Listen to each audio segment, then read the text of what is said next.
Every team, every topic, everywhere. This is Believe.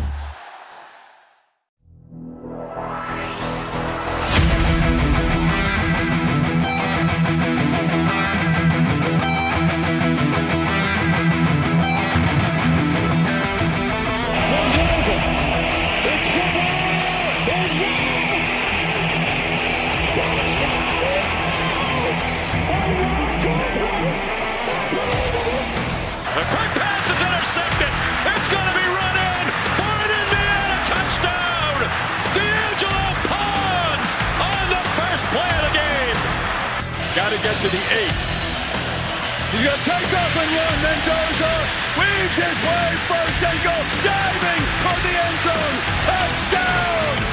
Beck steps up, delivers downfield, intercepted!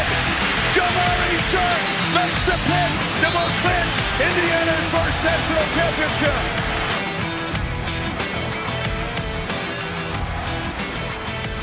Hi, welcome to the Hoosier Happy Hour podcast. This is a big one. 2026 season predictions, and obviously we're all here for this one. Seth, Brandon, what's up? Yeah, these are always so fun. And season predictions, we're doing our record, player stats, and then the conference stats, which always takes way longer than I thought. So we're not going to let Seth do whatever he wants to do, but we'll figure it out. I don't think we all did it the same way, but we'll see how it goes. Seth, what's up? Do you ever mow so late at night that you can see the bats flying around as you mow? I don't. Oh. And what did I yell at you guys about today? Manage your time. Yeah. Time management. No, so I'm outside at night 2 to 3 nights a week during the summer when it's nice out. So I see bats all the time. Love bats.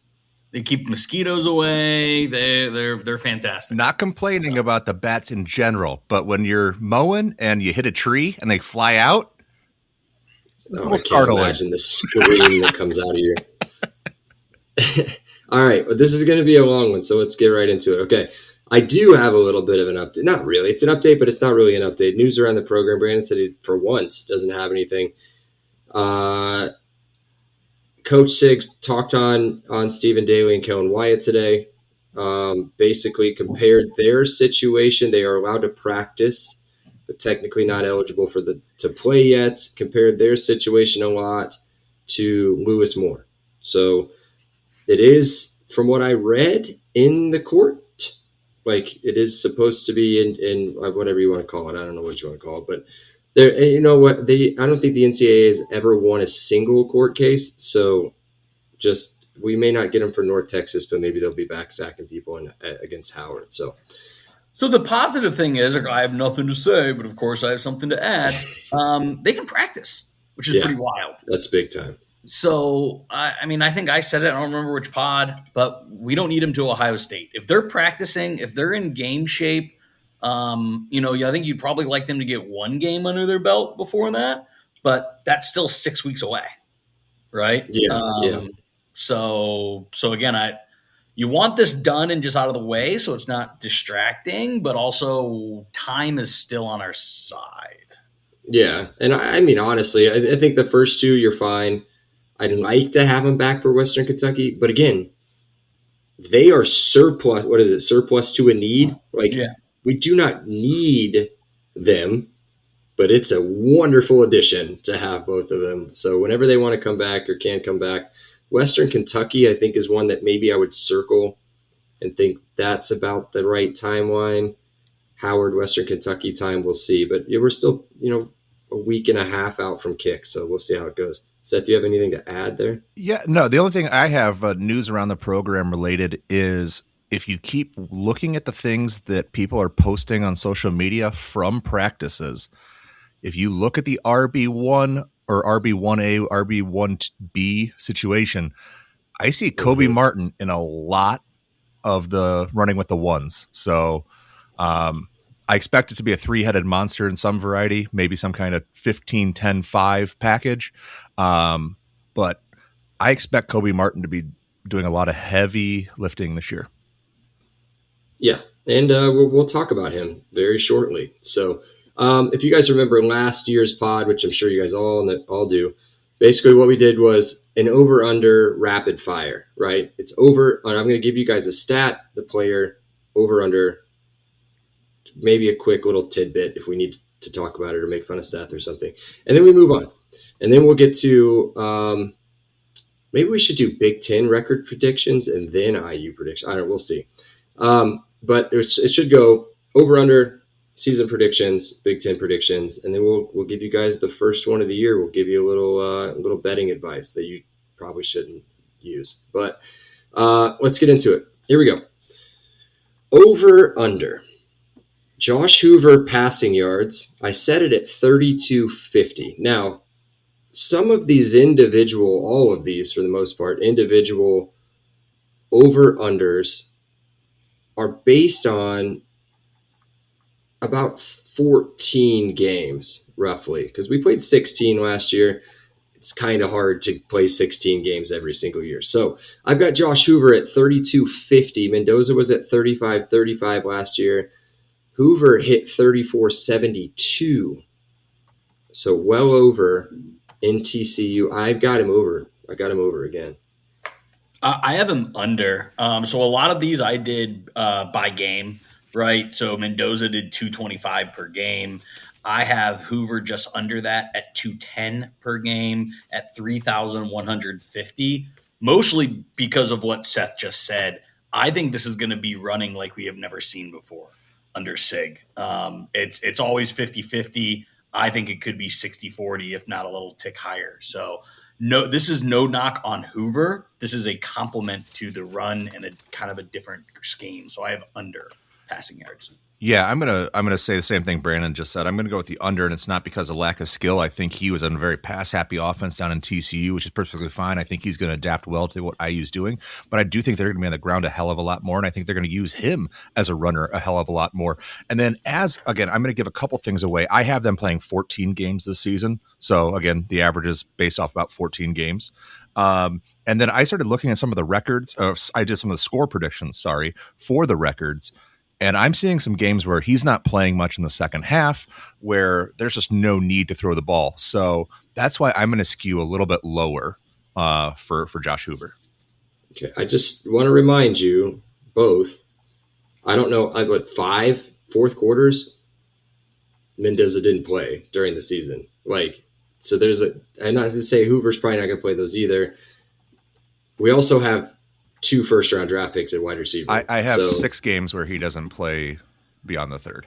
Okay, all right. I mean, I'd love that, but I do think, and I agree with Brandon. I think that the running back room is very strong. So is the wide receiver room, right? Tyler Morris. We're not even talking about Shaz Preston. We talked about him last week about not talking about Shaz Preston, right? Like you've got so much depth in that position too. Who knows what we're going to see? I mean, it could go game to game.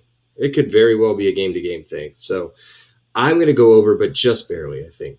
All right, Hoover passing touchdowns. I got set at 26.5.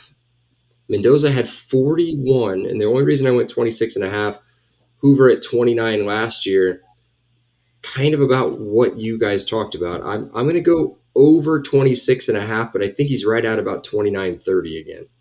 Okay, so again, kind of complimentary football, right? What is the run game set up? Play action in the end zone. Yes. I actually think Hoover is way over because of that threat of the run game. I have him at 33 touchdowns. So again, I think, again, and just look at the end zone targets he has to throw to. There are some big receivers. There are some quick receivers. Again, I think he's way over the 26.5 touchdowns. Yeah, Brandon's the smartest guy in the room again. I had him at 32. I think the exact same thing. It's you run. They bring in the heavy package on goal line, and you give them the old okie doke. And I think the weapons between Becker, Marsh, even some of the quicker guys, the tight ends, I think they make hay. I wouldn't be surprised if the tight ends probably have closer to 8 touchdowns this year just because of red zone utilization. Yeah, and then again, I know this was passing touchdowns, but I think he probably has a handful of running touchdowns. Oh yeah, definitely. As well. I think handful is probably high, but I would put that over under at 3.5. rushing Yeah, touchdowns. Mendoza had 7. We've seen so many 7, I think 7 or 8. We've seen so many practice highlights, so many practice pictures of Hoover Yeah. running with the ball. So I do So, think you'll see that quite a bit. yeah, so I don't think 40 total touchdowns is out of the No, question. no passing touchdowns. I think you guys are about right. I think I've got him. Yeah, I think 40 is probably within reach. All right, you guys can get your nut off on this one. This is a combo stat as opposed to the way we did it last year. I just picked Himby last year to do this stat, but this is interesting because of the way our backfield is set up. So I did a combination of Kobe Martin, Turbo Richard rushing yards at 1750 combined. Now that sounds like a lot, right? Himby was at 1100, Black at 1040, 16 games worth of rushing. Martin last year, in the limited amount of times he got, 505 yards on the ground. Richard 749 combined. That's a 1250 roughly. It's 1254. But I got him under, and I'll give you a reason. It's a really good reason. I got it under because Lee Beebe stays healthy, and it's a 3-man crew, not a 2-man crew. Totally fair. I have it over and way over. I have team rushing yards at 2850. 2850 for 6,000 total yards. If you add that into what I was doing for passing, that's 400 yards a game. I think that's totally doable. If you do 2850, that's 190 rushing yards. That also seems doable. Yeah. 190 rushing yards a game. If you want to ask what I have those two at, I have at 2250. Not quite sure kind of who I want to say leading on that one. But I think, again, you have to add in, like Bragg said, good boy, you have to add in Lee Beebe. I think you have to add Sean Kuno. Sean Kuno, for sure. We talked about him last podcast. And you got to add in Hoover, yep. So again, I think you get 600-ish yards from the non-Turbo Kobe combo. Seth, before you answer, it was so quick. I've got the breakdown from last year. You guys ready? Total offensive yards, 7,232 yards. Passing, 3,826. Rushing, 3,406. 452 yards a game, Brandon. So I'm way under. I'm at 400 total yards, but that still seems crazy high. That's why I think we're over passing too. So, but Seth, what do you think here? Yeah, I had the under. I have them having about 2,000 yards total rushing, and now I'm thinking I might have undersold them because I like Brandon's math a lot better, and I've been talking about both sides of my mouth about how good the offensive line is, how run heavy they are, and all of a sudden I'm going to say they're short. I have Kobe just shy of 1,000, probably about 900, 950. I have 600 for Turbo, probably another 300 for Lee Beebe, and probably 200, 300 for Hoover, so about 2,100 total yards. But between the two of them, have them at about 1,550. So I have them just short. So I also think Lee Beebe and Hoover are going to be. I hope I'm wrong. I hope I'm wrong, and you've talked to me much closer to the edge than I thought I would be. All right, I thought about this while you were talking about maybe combining these next two, but I don't think we can. I don't think it's possible. But let's go to the receiving side. Nick Marsh, receiving yards, 850 total. I meant to put their comparison. I meant to put Surratt here. I meant to put Cooper on the other one. And I can't remember off the top of my head what either one of them were at. But Marsh had 662 last year. I've got it over. I've said it 1,000 times. He's in a competent offense with an actual quarterback. He's going to go off. I don't know if he'll hit 1,000, but he's going to be over 850. I have way over and significantly over. I actually have him at not 1,000, not 1,100. I'm at 1,200 yards. Small boy. Yeah, and I think it's going to be because Becker is going to get bracketed. Becker is the deep. They're going to keep a safety and a corner on him, and defenses are just going to be too scared of the big play. Charlie Becker is going to keep this offense. And again, that kind of follow. I think you guys know where I'm now going on the other side of this. In the next question, And I just think Nick Marsh just feasts on one-on-one or zone coverage or just whatever happens here. So I think Nick Marsh is the second or third best wide receiver in the country, and just scheme wise and the way Charlie Becker plays, Marsh is going to be the benefactor of that. I think you make some really good points, but I'm going to go different here. I'm going to say I'm going to answer my next one too. I have Marsh and Becker both over 850. I think that what you say and that they're going to bring the safety over, yeah. But what, you're going to let Nick Marsh run wild now? I really think the balance that IU has on both outsides and having a legitimate slot receiver makes it damn near impossible to play bully ball coverage. I really think that they're going to try to, but then Nick Marsh is going to take over, and then they're going to roll the safety over to Nick's side, and then Charlie's going to take over. So I think they bracket both, and then we're running for 450 yards. We're running, right? Yeah. So it's the multitudes.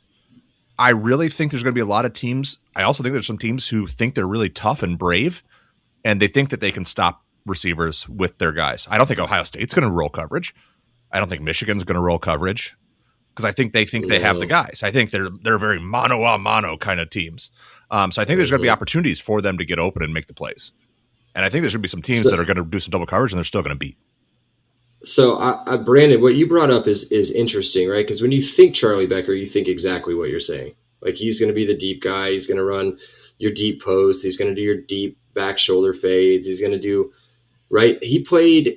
Remember this, though. He played 9 games as what I'm going to consider a gimmick wide receiver and had 679 yards. So if they use him as and we're moving on to Becker here. Becker, same thing, 850. If we move Becker to Cooper's spot and use him the way they used Cooper, dude, this could be why you're seeing him in the first round. I mean, this kid could turn into a whole different animal. And remember how fast he is too, right? Fastest player on the team, right? Is that correct? Or at least clocked in a game. His first touchdown was an end around, if you want to know how they want to use him. Yeah, dude, it's this kid is he could be incredible. So obviously I've got him over. Seth has him over. I'm assuming you have him under. I have him at 849, which comes out coward. But the caveat is I have him at 18 touchdowns.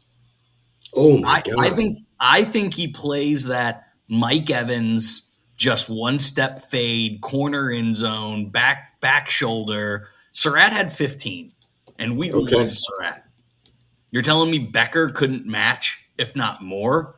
I think Becker is an absolute end zone weapon. Shanahan and Sig knows it. Sig is a wide receivers coach.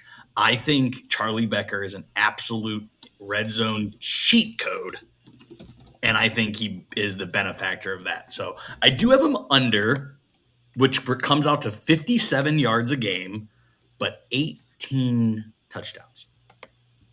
He only had 4 last season. That's incredible. I thought he was going to be somewhere near like 7 or 8. He had some just the way that it ended. Yeah, but he had some of the most important first downs that were almost as big as touchdowns. Yeah. I mean, it was Big Ten championship, national championship. Yeah, they were massive. His catches had a weight to them. Yes, they did. All right. On the other side of the ball, I had to, because of the news of Wyatt and Daly, I had to eliminate the total sacks number, which, by the way, we were way off on Kamara last year, obviously not knowing exactly how he was going to be used. So I did eliminate that section. I just, if they can get eligible, then it would be worth doing, but we don't know yet. So we do another combo here, and this one was tricky to put together and tricky to figure out. I've got a combination of Roe Hardy and Isaiah Jones total tackles, and I set it at 195.5. Hardy had 103 last year. Fisher 95, so a total of 198 between those two last year. I got it like the same number. I got 196 to 198 again, just barely over. So again, the picture I'm painting is IU is going to dominate the time of possession, and the defense just isn't going to be on the field a lot. and also the plethora of defensive options, I have this way under. Especially because I think on defense, we're also going to try to get a lot of younger guys in. I don't see that as much on offense. I see the ones, but with how deep this defense is, I just think they're going to want to keep them healthy. So there's going to be a theme to my answers, but for me, I have this as under, but that's not a knock for either one of them. And we'll see when we get to the accolades. Seth, I'll be interested to see what you hear, or what you say. But my reasoning was I looked at the schedule. Right, Western Kentucky, bunch of short stuff, maybe over the middle tackles. Rutgers going to want to run the ball. Nebraska, who knows what they're going to do? Probably going to want to run the ball. Ohio State will be balanced. Michigan's going to run. Minnesota's going to run. Washington, who knows? Purdue, no shot. But it's just that's where I kind of got it from. But I think you're right. I think you're going to see a lot of rotation just due to game state. Yeah, I have the number closer to 140, and I think it's more of a matter of attrition rather than a matter of talent or lack of success. I really think that the defensive line is going to do such a great job of penetrating, causing their own chaos that, frankly, a lot of plays aren't even going to make it to the second level. And then I think they're going to be ahead so often that the teams playing catch up are going to be throwing a lot.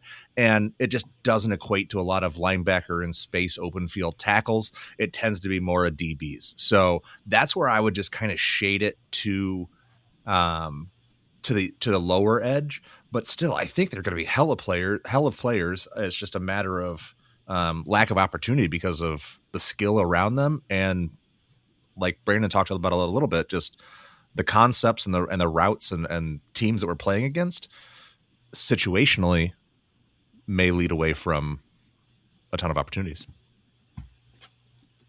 Yeah. Next, total interceptions. This one was interesting. I've got it set at 17.5. Last season we had 19. I just made the switch. Because I'll tell you, I went to under, but I have it right at 17. And the only reason I'm picking that is because you think of, there were two absolute freak interceptions last year. The Fisher and the Pons, and the Fisher against UCLA and Pons against Oregon in the Peach Bowl. Just the other ones, fine, right? Those are gameplay. There's some tip balls, whatever. I'm sure we might have missed some. Those are the two I'm taking out. Give me 17. I could be totally wrong. So I'm going to pull the Oloki doke here, and I convince myself in my own internal monologue to switch my answer. I think IU is going to have the number one rush defense in the country. I don't think teams are going to try to run, which I think is going to up the amount of pass attempts. Mm-hmm. And I also think what's the easiest way to create an interception? Pressure. And I also think, hopefully when Stephen Daly and Kellen Wyatt come back, I think we are just going to roll edge rushers like absolute wild, and I think we just feast. I don't think we have maybe – a Lewis Moore who gets a 7 or 8 interceptions. I don't think we maybe have a guy that gets a number that big, but the distribution is just spread out. So I'm going to take over on interceptions strictly because teams aren't going to be able to run and they're not going to even try. Seth, get off your phone. Hey, this Denver trip has to happen, okay? That's all I'm saying. I have under. I just think that's such a hard number to match. I think there's going to be a lot more fumbles this year. Or I don't think they had plenty of fumbles last year too. I just think it might be more heavy on the fumble side than the interception side. But again, I really hope I'm wrong. I mean, I don't. I mean, as long as you're creating turnovers, I don't care which way they come. So, all right, this is the fun one. We yelled at each other a lot last year on this one. I was right on both of these, by the way. Seth, I think, made fun of me for trying to pick the overs on these. Yeah. But poo-poo in your cereal or whatever the saying is. I don't know. All Americans. Let's go. Why would we start there? Go back down. All Big Ten. First team only. Over under 3.5.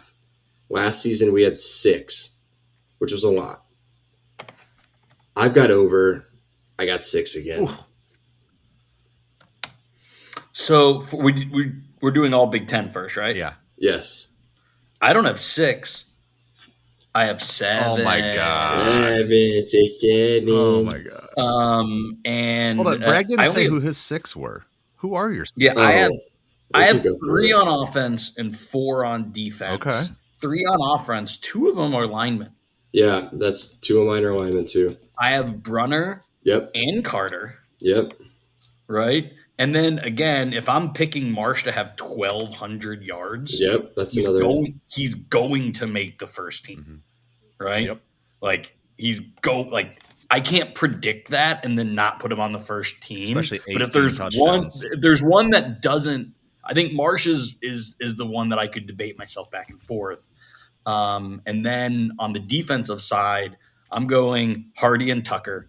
There's just absolutely no way they don't make it. Got Tucker. Right. Maybe I'm at 7. I'm at 7 then. I forgot. I have him on another one that we're going to talk about, and I didn't put him on this one. I'm at 7. And then again, I have Bones Jones and Amari Farrell. Dude, same ones. Yeah. So Yeah. All right. That's hard to argue with. I had 5. I thought I was fat. Well, 5, 6, 7. I am fat. Yeah. That too. I had Smith Okay. and Marsh on offense. Okay. Sharp, Tucker, Farrell on defense. It's just, what sucks is that, like, I wanted to put Becker down so bad, but there's you only get one spot. The whole Big Ten only has one wide receiver spot that they can fill because Jeremiah Smith is in Sharpie, already down on the list. And if Chris Henry Jr. goes anywhere near 800 yards, they're immediately going to put him on a list too. I will. I'm telling you. They won't put I'm telling you. First team. They won't put a freshman. They'll put him on the freshman team at least. Yeah. All right, All Americans, AP. It's AP only, first or second team. I've got the same number as last year, 3.5. Last year we had 1 on the first team in Mendoza, and we had 3 on the second team, Smith, Pons, Moore. I got the over. I got Marsh, Smith, Tyreek Tucker, Roe Hardy, and Amari Farrell. Yeah.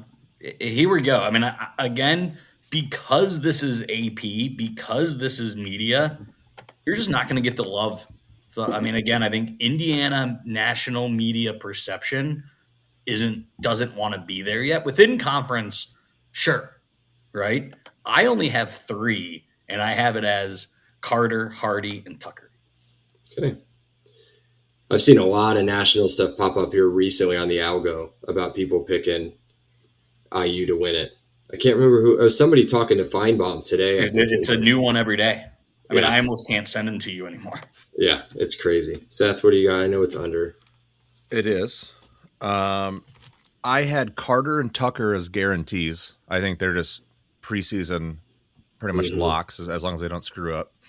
And then I keep going back and forth between Marsh and Sharp. And part of me was like, oh, then it's over, right? Because it's both. And then I'm like, there's always some small school wide receiver or some small school cornerback who has just outrageous stats.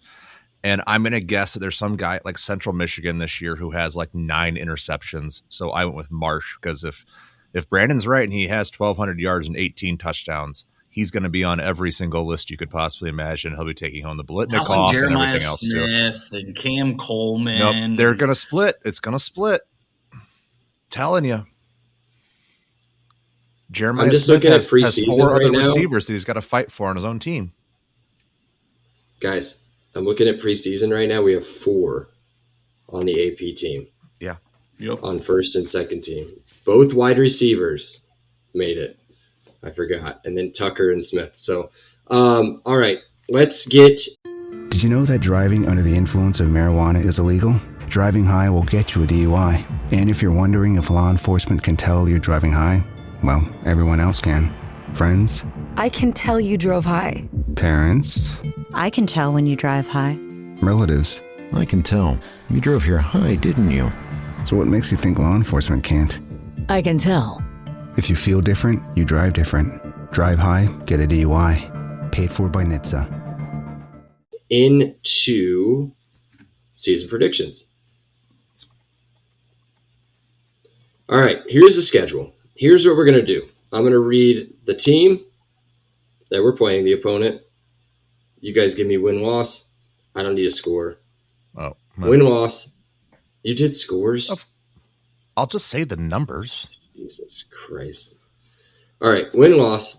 And then if you need to, a little bit of an explanation. Then we'll do a record, and then we can guess bowl game, CFP, wherever.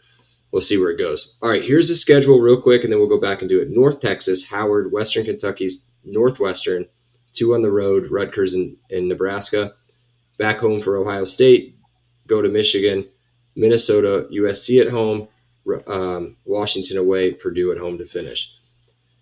Here we go. And for some reason, I have Bragg, Seth, Brandon. So I guess we'll go in that order. North Texas win, Seth. Of course. 24-6, though. Get off to another slow start. They always do. Oh, my, that's awful. This is going to be an absolute blowout. Brandon? Yeah, I have it as a win, but can I pick in between you guys just to make podcasting? Yeah, I don't think it's an 18-point game, but I don't think it's a 40-point game either. Go look up their preseason, like where they have them ranked. They are. I know what they say. Bad. Like, we said that about Old Dominion. We said that about who was the team 2 years ago? FIU. We didn't say it about Old Dominion. We know better than that. Old Dominion 31-3 makes more sense to me. I can see that. At halftime. Yes. You're going to lose money again this year. No, I'm not. Howard, win. Oh, okay. Win. Western Kentucky, win. Seth. Oh, win. Northwestern, win. 45-10, win. Love that. Win. At Rutgers, win. 49-7. Close one. Oh. It's closer. I think it's closer than that. I think it's not close, but like 2 scores. 49-7. Okay. Win. This one scared the shit out of me. Still does. Not a good team. Don't like going there, but at Nebraska, I have a win closer than Rutgers. 35-13. Okay. I like that. Brandon? So, in my Excel spreadsheet, I have Nebraska's undefeated coming into this game. I have them at 5-0. We'll obviously be 5-0. Huge game. And again, I know we played Illinois at home, but I'm expecting an Illinois result. I'm thinking, there's people picking Nebraska to win this. SIG is going to use this all week as bulletin board. We go into Lincoln and then we embarrass Nebraska. 5-0. This is big noon. This is going to be a monster national game. And yeah, it's going to be bad. They did, by the way. I don't know how I got on this algo or how I found this. Maybe Big Ten reposted it. They did announce their black jersey game, and it's not against IU. It is Halloween, which makes sense. So, all right, this is I couldn't go 12-0. I got Ohio State at home. A heartbreaker, dude. A heartbreaking loss at home to Ohio State. I had to pick one. I'll take that one. So Ohio State has 5 Super Bowls this year. They have Ohio State, Oregon, Michigan, Big Ten championship game, national championship game. Don't forget Texas. Oh, that game doesn't even matter. Well, you said Ohio State, but it's fine. Michigan? Which one? Whatever. No, just move on. Anyways, 13-23. Oh my God. Okay. We're gonna go with the sweep here because again, I think this is a loss, but again, like the famous boxing matches of the 70s, 80s, and 90s, they took the first round, we took the second. They take the third round, and I think you guys see where I'm going when they meet again. Here's my problem with this game, and I hated picking the L here. I almost moved it down a couple games, but I can't. We can't let that happen at home, dude. We can't. I'd rather lose this next game. I'd rather lose the next game than lose that one. But I had to pick one. At Michigan, I have a win. 17-14. Wow. Wow. Let me jump over to my Excel sheet real quick. I also have Michigan, not undefeated, but they are 5-1, Oh no. nationally ranked at home, Oh goodness. and the morons do it again. The morons are picking Michigan. Indiana's coming off a home loss. Are things starting to spiral in Bloomington? Six lost control. Yep. Hoover isn't Mendoza in the big moment, and our defense just annihilates their sophomore quarterback. They don't even score a touchdown. I'm talking 6 points out of the home team here, and Indiana just puts the clamps on Michigan. Now, spoiler alert, I have Michigan at 8-4. I think Michigan's a good team. They're not a great team. So again, Indiana win. But again, this is going to be another monster game with both teams. Okay, both teams at 5-1. Okay. I will. Sorry, what was I gonna say? 6-1 at that point. My bad. You said they're not going to score a touchdown. Just to remind everybody, last time we played Michigan, they did not score a touchdown. That was a nail biter of a game, though. I don't think they scored. Minnesota at home. Now that I'm looking at our schedule, you want to talk about a trap game? Boom. My God, dude, I got it as a win, but Ohio State at Michigan, and then you sandwich Minnesota between USC and Washington. What do you have, Seth? I think you're spot on. I have this as a game that's like 10-7 at halftime, and then IU wins at 27-7. Okay. And I think PJ Fleck goes on the media and tells about the heart. Oh, it's all heart. That was the best 20-point loss any team's ever had. I have Minnesota. I just can't get behind their quarterback. No. I know he's getting a ton of NFL Yeah, he accolades. is. But I have Minnesota on a 3-game losing streak coming into this game. And again, Indiana is cooking with gas. Yeah. Blowout city. Love that. Another tricky one. The next two are going to be, we know what Brandon's thoughts are on this team. I'm just going to put you down as a W. USC number 14 now comes into Bloomington. I've got it as a win, and I'm with Brandon. I think same thing he says. So I have it. This is 24-27. I think this is the one where it finally, they're just like, where the hell did this loss come from? It's unexpected. It's at home. I just think it's a really dangerous matchup. That's it. I don't have any other. I hope I'm wrong.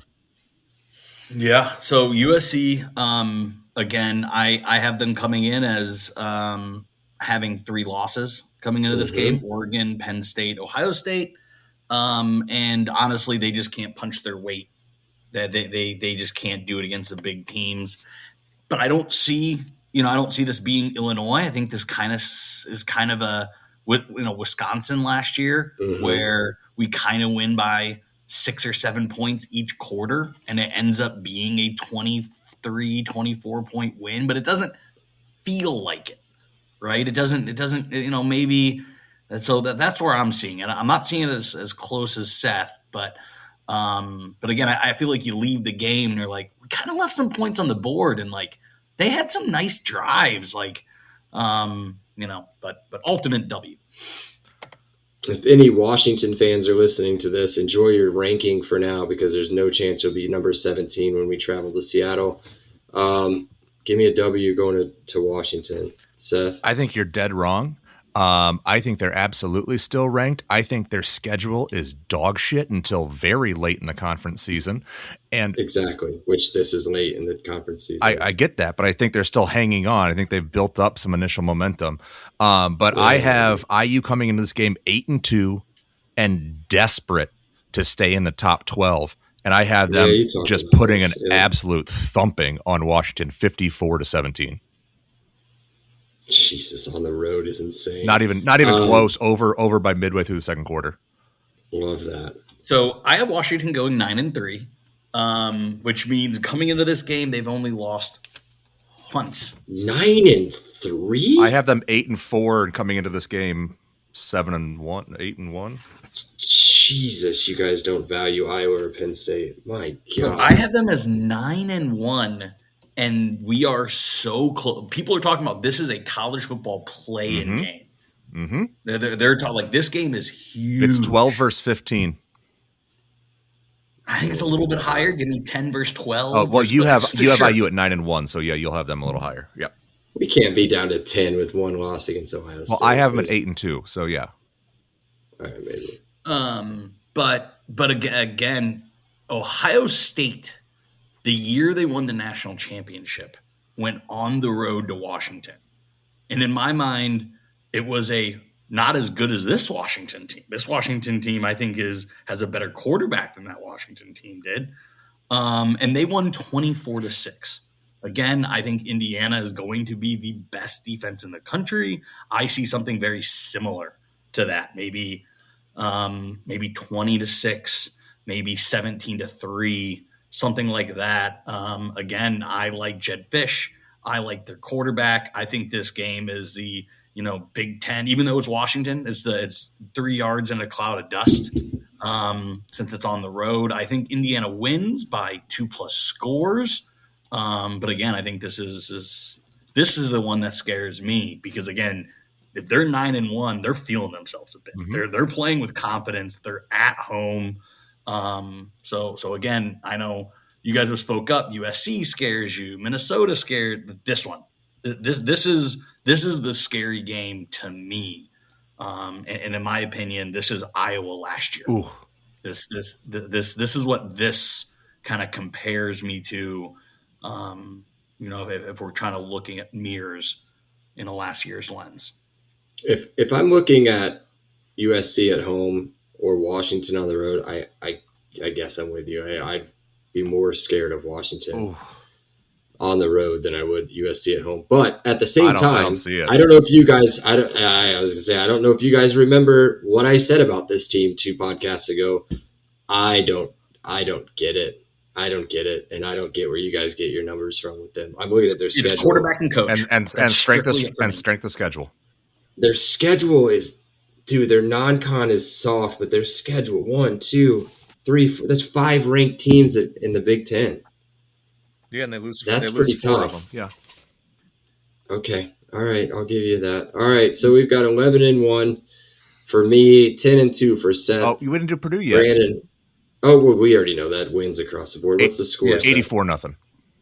Yeah, they're 10th. They're 10th. They have no shot at getting to the Big Ten championship. They need points, and they need to get to the 8th seed to host a game.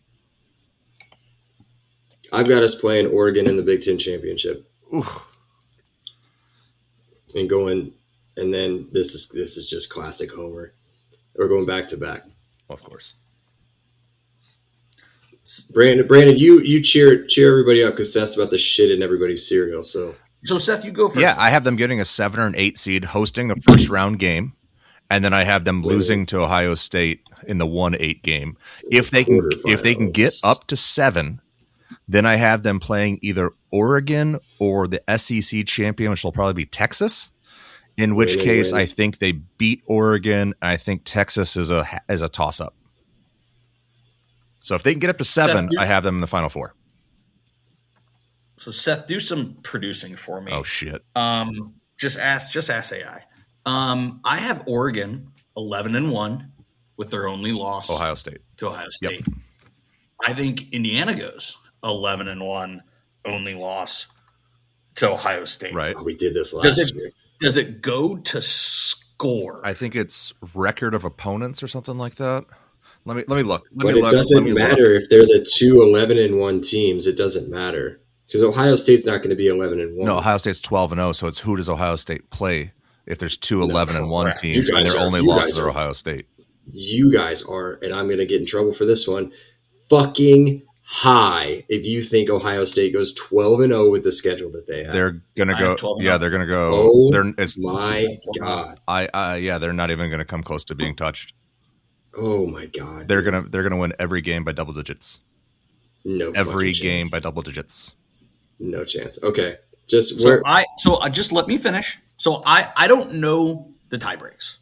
Don't know the tie breaks, but I just put Indiana in the Big Ten championship for I don't know if it's point differential or what it is. But I just put Indiana in the conference championship, and I have them beating Ohio State because again, you see what I'm doing. And then I think they have them Indiana 1, number 1 in the country.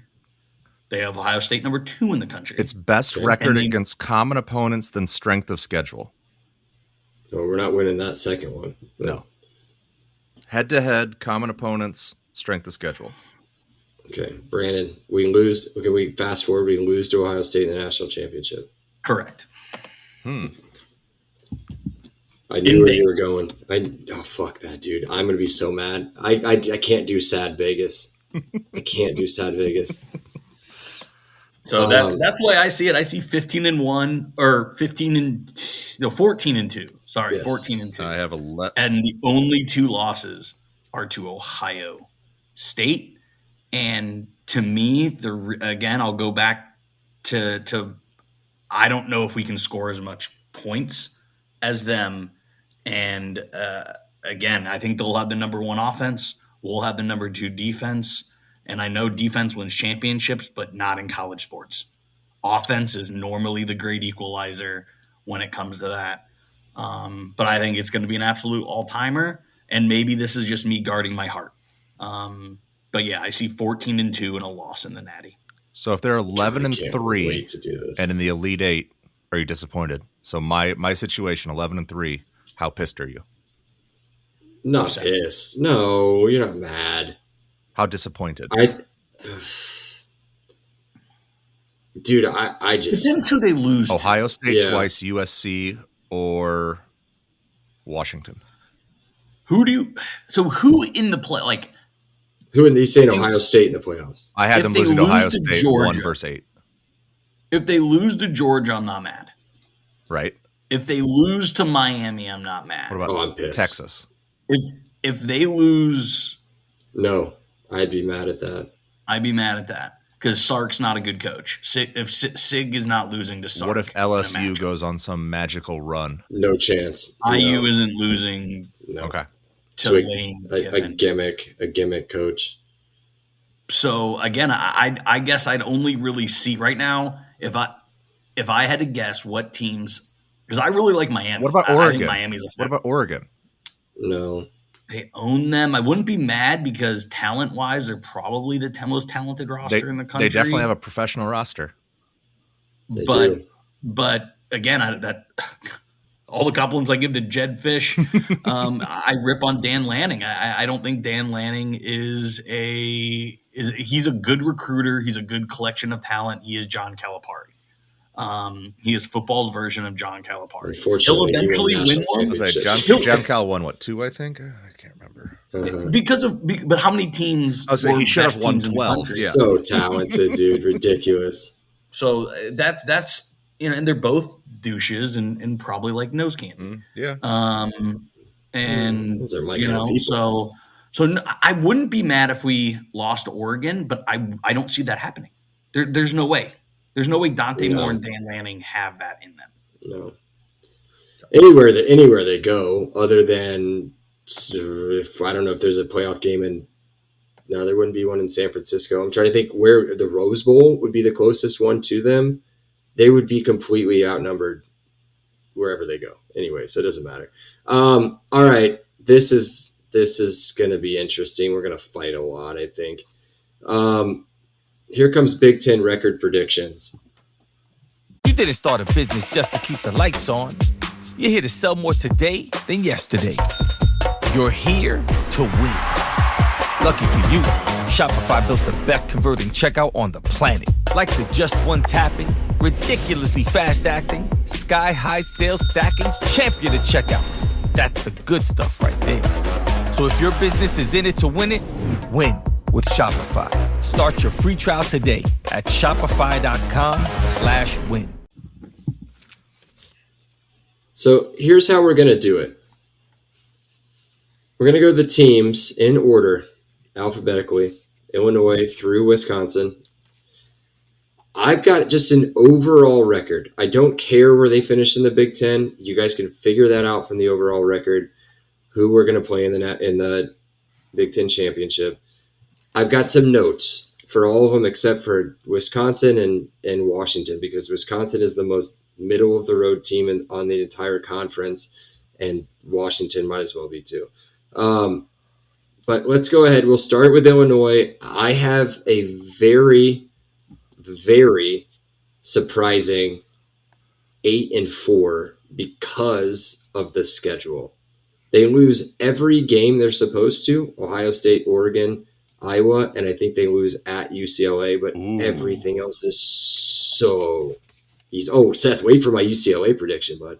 Well, everything else is so easy. I think the exact same thing. I have it 9-3, except for I have them winning that UCLA game. Okay. They play nobody, Brandon. They play Brandon. Their schedule is cake. You guys know me well enough. You know I have a spreadsheet about a spreadsheet about a spreadsheet. That's, I live in this. I've got my loose leaf notebook paper here. Yeah. I have them going undefeated in non-con, but I only have them beating Purdue, Michigan State, and Northwestern. Wow. This is a down year. They got no quarterback. I have them at 6-6. They've got a good coach. I know we don't like him, but they got a good coach. And they'll win the bowl game. And if that's a down year for Illinois, I think Illinois football will take that. There were 2-10. There were 3-9 years at Illinois. Yeah. I think this is a down year because they just don't have the offensive weapons to do it, and they go 6-6. Okay. That's not that far off. Yeah. All right. Iowa. And I've got the most Iowa season you could have. Yep. They've got a very tough schedule. I think that the Cy-Hawk Trophy game, that should be a cakewalk for them. I think they win that one. I was going to maybe get them on an L there. I've got them at 8-4. I've got them losing at Michigan, Ohio State, at Washington, and at Northwestern. Ugh.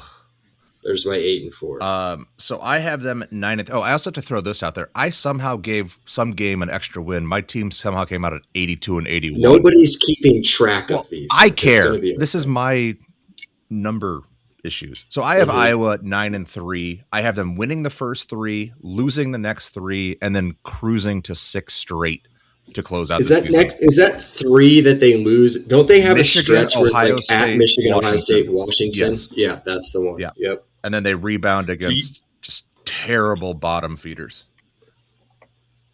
So, Plus Illinois. So again, I have 8-4 as well. We get there in a different way. But yeah, again, Iowa season 8-4. Mm-hmm. Never really in contention for the playoff, but they'll be between 20 and 30 the entire Shockingly ranked all season. Yeah. Yep. Like always getting votes. Yeah, when they're 3-3, they might fall out for a week or two.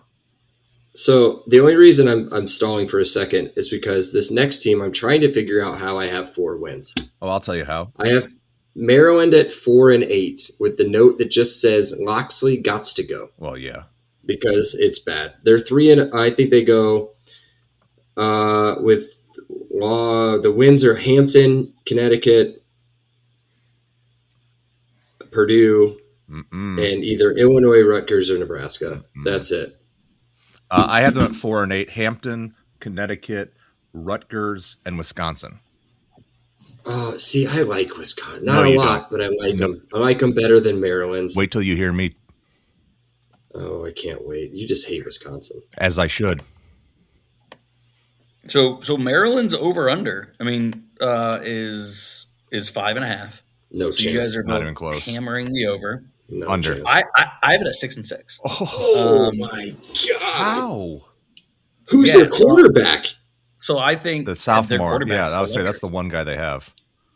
I think they play UCLA super early. That team is made up of transfers and new guys going across. They're going to be Mississippi. They're going to be so that's a loss. And then again, they play Illinois, and I think is going to be a sleepy game. I think again this is going to be like one of the Big Ten weird games. Maryland always wins a weird game. I was between 5-7 and 6-6, and it was the Illinois swing game. I have them beating Illinois at home, so it's UCLA at home, Illinois at home for 6-6. I have Loxley saving his job by beating Rutgers and then ultimately getting fired after Purdue. You can't survive Purdue. Wisconsin's the Wisconsin. Wait, you've got them losing. Oh, to Purdue? wait till we get to Purdue. Just wait. Oh, dude, I didn't even have to look at their schedule. I just put in what we said. Nah, this week, I dug deeper. There's worse than Purdue. Oh, Jesus Christ. There's worse than Purdue. Yeah, and it's in the MAC. No, it's in Piscataway, Michigan, and Madison. No, I think Piscataway is pretty decent. Not the city, the team that's there. All right, Michigan. I can't believe we're only there, but this is fun. Michigan, 7-5 losses. Oklahoma, Penn State, IU, at Oregon, at Ohio State. They've got a tough little schedule. I have 8-4. I waffled hard on Penn State, and I ended up giving them the win. So I have them at 8-4. But yeah, I think Oklahoma's ugly. Yeah, not close. Yeah, I think they lose to everyone they should, and they beat everyone they should. It's an 8-4, and somehow Michigan fans will complain. 100%. Yeah, of course. Kyle's boring. Yeah, whatever, dude. I mean, honestly, it's going to take them so long to get back to wherever they think that they should be. It won't take so them long. It just won't be how they want it, and they'll be mad. No, we did this in the preview. Whittingham only goes 8-4. Yeah, that's true. He averaged 8 wins at Utah, and he retired. He'll average 8 wins at Michigan. He retired. Remember, he's a retired coach. That is retired. He's a retired coach. All right, let's move over to the other side of the state. Michigan State, I have at a reluctant 5-7. Listen to the wait. Hold on. With a floor, because I think I talked myself out of this during reading through the schedule. A floor that could be 2-10 because they've got a very tough schedule. I have them at 2-10. So yeah, with just Toledo and Eastern Michigan wins, and then they lose 10 straight. Yep. So here's where I think it goes a little bit funny. I have them at 6-6. Oh my god! I have them out of the gate 5-2. You hate Wisconsin. I Jesus hate Wisconsin Christ. this year. I have them losing Colton Joseph. Baby. I have them Colton losing Joseph. to Notre Dame, Illinois, UCLA, Michigan, Washington, and Oregon. Oh my god! I've got them beating like Rutgers, Northwestern, Wisconsin, and Nebraska. Bet that. You can win a ton of money if you take that. Yeah, that's no good.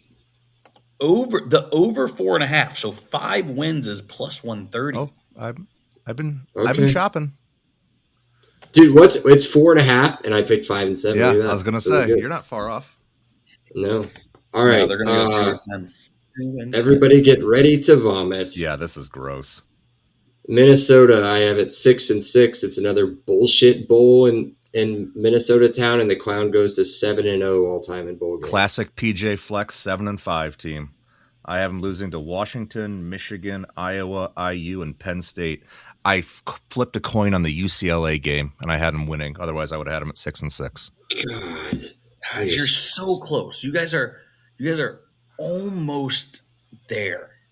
Okay, it's 5-7. Yeah, it's just one loss. Goes to a bowl game. Oh no! Of course, he goes to a bowl game at 5-7. Yeah. Oh yeah. Keeps his job. And then they win the bowl game, and he spins it as this is a development year. We got a development quarterback. We got a development team. We ended the season on a win. First round draft pick quarterback coming in. You know how many teams can end their season on a win, and that's what we hear from PJ Fleck all off season. 5-7 for the Gophers. All right, this is going to be interesting to see how high up you guys have this team because I think we all have them 5-0 at least. Nebraska, wow. Okay, well Nebraska 7-5, and they keep Matt Rule's fat ass afloat. I've got them going 5-0 to start, and then they lose 3 straight. IU, Oregon, with Washington, and then they obviously lose Ohio State, Iowa. They pick up one win against Illinois or Rutgers. Or two of those, maybe those 2 wins, and then they're done. I have Matt Rule getting fired on Black Friday. I have them going 5-7, 2-7 in conference. I have them only beating Maryland and Rutgers. That's it. That's tough. That's a tough year. So I had a 7-5 too, Bragg. For the swing game for me, it was the final game of the year, Iowa versus Nebraska, and this came down to Ferentz versus Rule, and that's not a fair fight. Kirk Ferentz is 10 times the better coach than Matt Rule. So yeah, I Iowa 8-4. Nebraska 7-5, and Nebraska fans, like Michigan fans, are furious at 7-5 when they should be very happy that they are 7-5. Yes. Here's another team, in my opinion, that should be very happy to be 7-5, and that's where I have Northwestern going 7-5, and I'll tell you why. New Ryan Field. The only reason I kept them from going 6-6 because New Ryan Field opens up against Penn State. And their non-conference is terrible. South Dakota State at home, Colorado at home, who's awful, Ball State at home. And then they've got five, I guess, kind of tough games, right? Penn State's the one I've got them to win. Oregon, Iowa, Ohio State, all losses. And then they can easily beat Michigan State, Rutgers, Minnesota, or Illinois. I have them at 3-9, 1-8 in conference. I have them getting housed by Colorado, and I have Rutgers being their lone big. You need to go do some research on Colorado, young man. They are bad. I'm well aware how bad they are. That's how I feel about Northwestern. I have them. I wrote their floor as 5-7. I don't think Northwestern has a single athlete on their roster. Their quarterback is an athlete. I said what I said. New stadium, bud. Okay. Does that score points? Yeah. Okay. So again, I think Nebraska and Northwestern are kind of in the same boat, right? I have them at 5-7, but I had them at 5-6 going into the Illinois game. Illinois is also 5-6, and honestly, I like Illinois better than Northwestern this year. And Northwestern goes 5-7. And unlike Nebraska and Michigan, they are pumped about 5-7. They are elated at 5-7. I only have them beating Rutgers, and then I think the Aiden Chillis Bowl, I have them beating Michigan State, obviously, because Michigan State's 2-10. Yep. Here we go. You guys ready to fight? Yep. You guys got your gloves on? Ohio State 9-3. Here's their road schedule, boys. Listen, hold on. Here is their road schedule. At Texas, at Iowa, at IU, at USC. I think they lose 2 of the 4, and they also have to play Oregon. Now, they have a 3-game streak in their schedule at IU, at USC, Oregon at home. They're not winning all 3 of those games. They absolutely are. They're winning all 16 games this season. They're not going to win. They're not going to win a game by less than 10 points. You forget who their quarterback is. He's a wonderful game manager. That's all they need from him. Carson Beck, Stetson Bennett, worst quarterbacks have won a national championship. I have them going 12-0, and if you bet it, they're over under. If you bet over 10.5, it's plus 180. That is the bet I like the most, because I think even if they don't go 12-0 and go 11-1, that pays out almost 3-1. So I'm going to repeat this again. At Texas, win. At Iowa, win. At IU, win. At USC. Win. I said what I said. Dude, that would give anybody, Georgia, Alabama, anybody at their peak. Anybody. Yeah, I'm throwing in at Iowa just simply because of the defense. That place is going to be crazy. But, dude, that's insane. All right, well, here we go. We'll fight on this one. Oregon, 11-1 or 12-0. I've got Ohio State as a toss-up for them. 11-1 Ohio State's their only loss. Then they lose again to Ohio State in the Big Ten championship. Said it once, said it again. It's 11-1. And again, I don't think they win a game after this because Dan Lanning and Dante Moore are meant for each other. So they go 11-1. And then regardless if their next game is the Big Ten championship or the college football playoff, they're only winning 11 games this year, regardless of where they're playing next after this. So, I have them 11-3. And now let's welcome everybody to the easiest schedule in the Big Ten. Penn State. And this, I've got them still with that easy of a schedule. I have them at 9-3 because I don't believe in Iowa State, aka Penn State. But they've got an easy schedule. I think they start 18th in the country. They finish 18th in the country, 9-3. This is my dark horse playoff contender. I have them going 11-1, and their only loss is to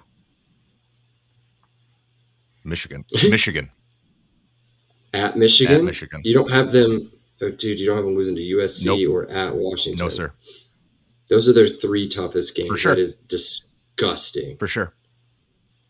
I don't like it. I don't feel good about it.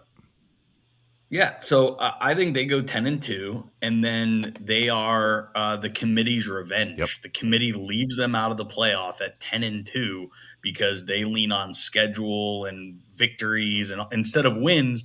And there will be an SEC team with 9 wins that get in over Penn State at 10-2, and it's all everyone will talk about is how a 9-win SEC team got in over a 10-win Big Ten team. It will dominate December airwaves. It's one of the reasons I had them at 11-1 so the Big Ten could guarantee 4 teams. Oh, my God. What? I hate Alabama. 11-1's ridiculous. No, it's not. I hate Alabama, but I would rather them be in at 9-3 than Penn State being at 10-2 because that team doesn't deserve it. I agree with that. You guys, let's play a quick game. What's their most expensive ticket on their schedule?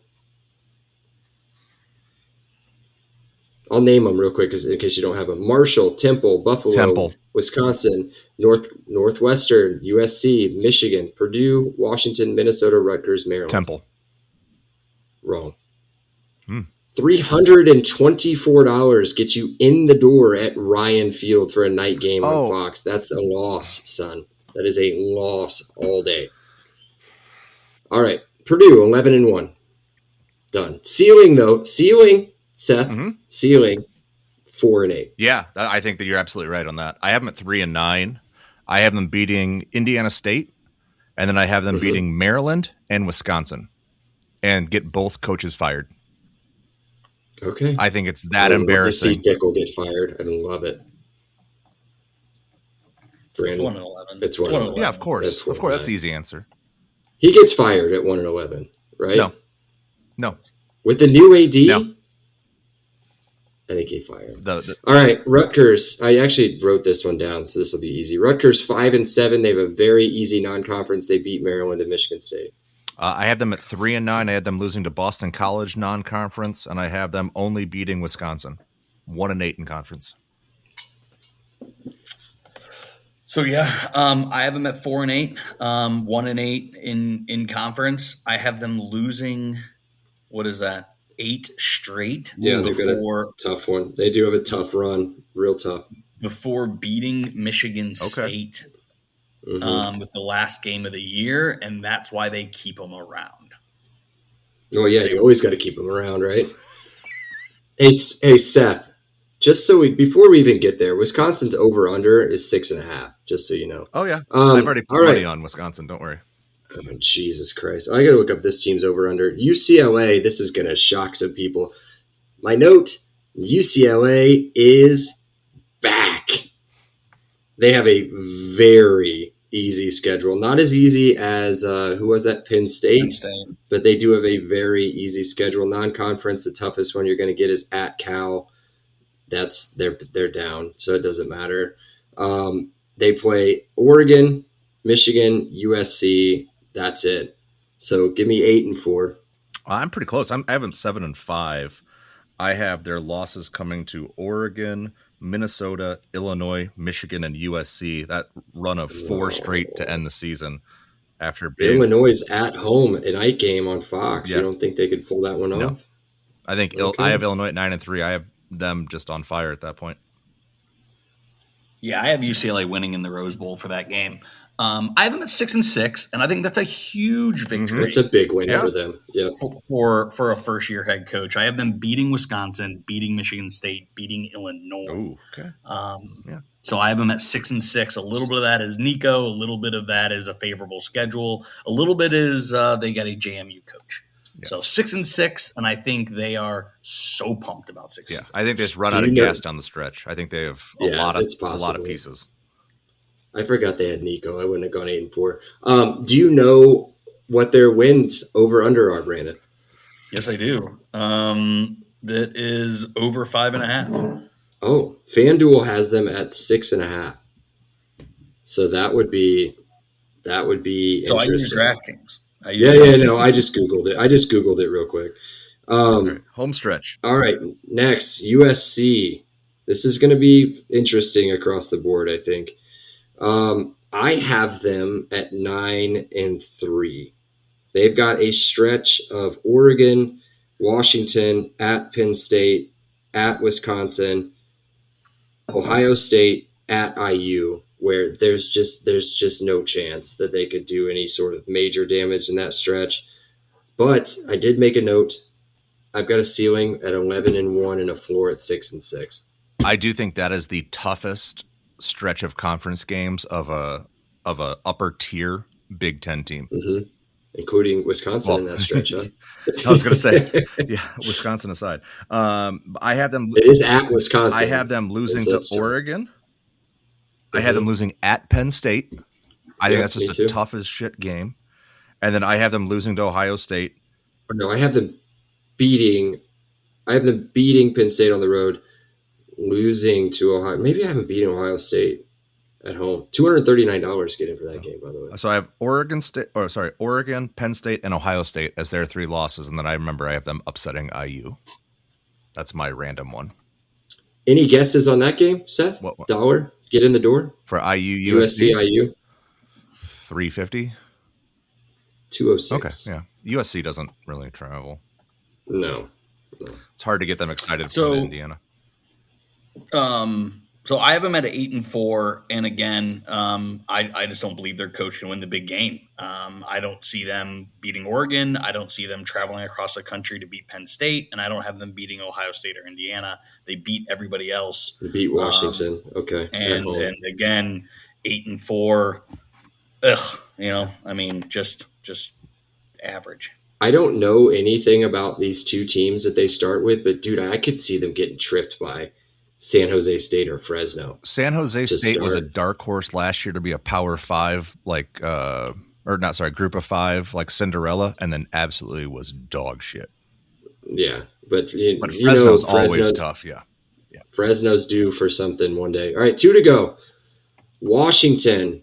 Let me get some notes here. I've got 7-5. I know I poo-pooed on them pretty bad, but I've got 7-5. I don't see it much more than that. Yeah, I have an 8-4 again, only because the schedule is so easy early. I have them starting, I think, 7-1, and then losing 3 of their final 4.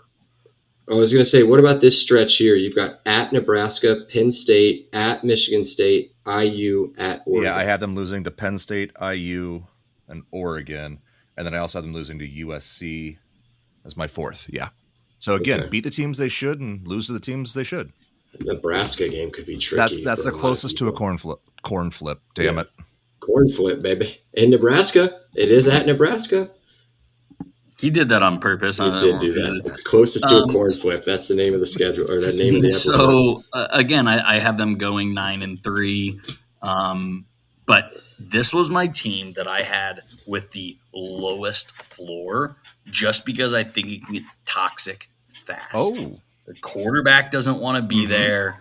I think they do have a lot of coin flip games. I think Minnesota, Iowa, Nebraska, Penn State. I agree with you, dude. I hate this team. Those are 4 coin flip games. I could be talked into a 5-6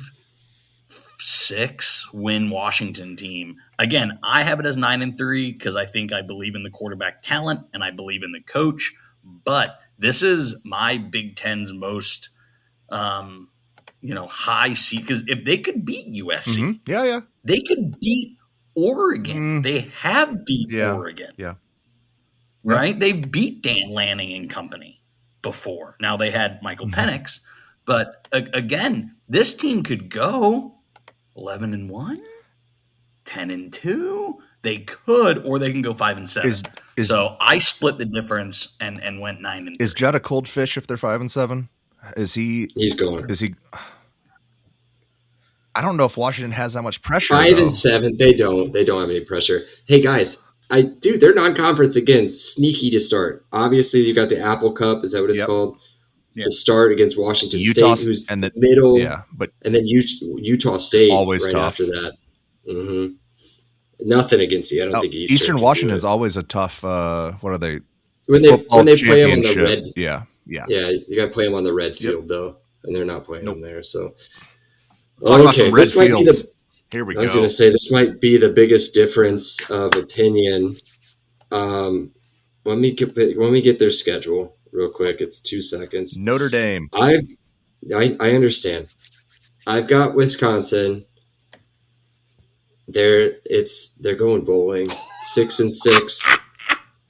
They've got such easy games. Western Illinois, Eastern Michigan, Michigan State, Rutgers, Maryland, Purdue, Minnesota. There's 6 done. I have them 2-10, 0-9 in the Big Ten. Oh my! I have looked at this roster 15 different ways now. I don't see it. I don't think there's a player to be excited about outside of the Old Dominion transfer. Colton Joseph. I don't see it. I've tried to sell myself. You obviously didn't consult Vegas. No, because Vegas has over under at 6.5. No, I think Vegas is way off. There you go. I think Luke Fickell is so undeserving of the job that he's been given. I think he is an absolute buffoon.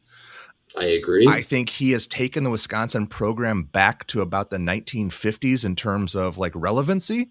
That program was legitimately a top tier Big Ten team for 20, 25 years after being essentially irrelevant for a long time. And Fickell has made Wisconsin again. And I'm not complaining about it because screw him. And until they get a new coach, I don't care. I want bad things for Wisconsin. 0-9. 6-6 keeps him. 6-6 keeps him. What do you got, Brandon? Yeah, I have 6-6. Dude, that last 4 is so winnable to end their season. And then you're already 2-6 and you're giving up. There's nothing there. Nope. Hey, you better believe I've been in Memorial Stadium many a time at 2-6 thinking, hey, I got these next 4 games. Big boy. Brad, we agreed on a lot. We did. Different ways we got there. Like, we didn't have like this win, but again, the overall records, we were similar. Ohio State, obviously, we didn't like that one. And then I think Illinois was the other one where we were a little bit off, but everything else was pretty close. We're very smart. We are. All right. Let's do week 0 predictions. Let's do stupid shit real quick. Bill Belichick and the Tar Heels traveled to the Hooverless TCU Horned Frogs. They're favored by 7.5, and I think they beat the shit out of them. Just like last year. Last year was 56-7 or something ridiculous. Yeah, this one's in Ireland, by the way. Who cares? No Hoover, big problems. Oh, give me UNC upset. Ooh, okay, all right. I don't like that headline, but it's fine. It's better than mine. San Jose State is at the powerhouse USC, who's getting 38.5. I got them covering 38.5. I hate first game huge spreads. No, this is what Lincoln Riley does. Man. This is what he feeds on, man. Yeah. All right. He covers easily. Sound the siren. Sound it. Here comes the upset alert. I got North Carolina State at Virginia. Virginia getting 5.5 for some reason. Maybe they're thinking Calandria's coming back home or something. I have no idea. Give me North Carolina State on the road to at least cover the 5.5. Oh, give me them outright. I am parlaying North Carolina State and winning all the money. Maybe add the next one to your parlay. I got a tough little team coming out of Jacksonville, Alabama. Jacksonville State at North Dakota State, who we know is a powerhouse. They're getting 7 points. I got Jacksonville State covering the 7 points on the road. I have the Bison by 2 scores. Yeah, the Bison aren't losing at home. Oh, no, they don't have to lose. You pronounce the S as a Z. Bison. I don't understand any of it, man. I won't do that. Here is your lock of the week. Sacramento State, the big-time MAC powerhouse, Sacramento State, travels to Eastern Michigan. Start off the season with a conference game. Eastern Michigan, are they the Eagles? Yes. Is that right? Getting 9.5 at home. They win by 29.5. They win by a big time. Yeah, the streets of Ypsilanti are rocking. EMU. There you go. You never trust anybody who plays Hawaii when it's in Hawaii. But Hawaii goes up north to Stanford. Stanford with a nice little teaser of a 5.5 point favorite. Too much to tease me into picking them on the spread. I just got Stanford money line. Very close game. Very close. Stanford. Yeah, I mean, talk. Luck had an off season. He'll have this team at least competing. Probably still losing a lot, but competing. Give me Stanford money line. Yeah, I'm with you there. I have Stanford covering. I know people on both teams, which is a rare thing. I know a defensive tackle on Hawaii, and I know a receiver who went to Fishers. John Anthony Hall is a wide receiver for Stanford. Yep. He was an IU target. Correct. 2 more. And this is a pure hate pick for me. New Mexico State on the road at Florida State. Florida State embarrassingly only favored by 31.5.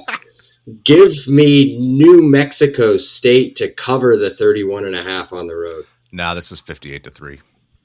Even Florida State can do this. You remember Florida State beat Alabama last year.